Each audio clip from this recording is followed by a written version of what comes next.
шарифҷон тиллозодаро ба ҷосусӣ ба нафъи Украина муттаҳам мекунанд.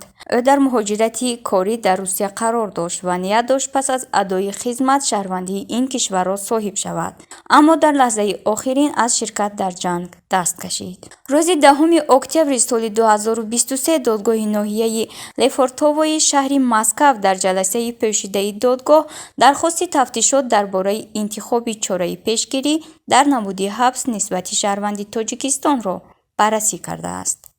Мундариҷаи парвандаи ҷиноятӣ маълум нест, зеро маводҳо махфиянд. Тиллозода дар содир намудани ҷинояти моддаи 276 Кодекси ҷиноятии Федератсияи Русия гумонбар аст. Аз рӯи ин модда то 20 соли зиндон ҷазо пешбинӣ шудааст. Суд ӯро то 10 декабр ба ҳабс гирифт. Шарифҷонро бо ихроҷи маҷбурӣ аз Русия 5000 рубл ҷарима бастанд. тавре ки аз маводи мурофиаи додгоҳӣ аз ҷониби ТАСС баррасишуда бармеояд, Тиллозода гуноҳи боздид карданаш аз қаламрави пӯшидаро эътироф намуда, аммо мушаххасан нагуфтааст ки бо чӣ ҳадаф ин корро кардааст. пас аз ин ӯро дар боздоштгоҳи муваққатии шаҳрвандони хориҷӣ дар шаҳри Эгоревск ҷойгир карданд.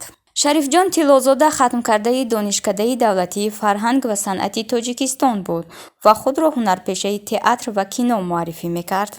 қаблан дар шабакаҳои иҷтимоӣ аз ноадолатӣ дар соҳаи фарҳангу кинои Тоҷикистон шикоят карда, иддао карда буд, ки ӯро беасос аз Тоҷикфилм рондаанд.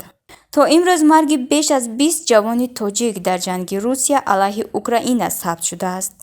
ин дар ҳолест, ки сафорати Тоҷикистон дар Русия ҳушдор дода буд, ки барои ширкат дар ҷангҳои хориҷӣ ба ҷавобгарии ҷиноятӣ кашида мешаванд.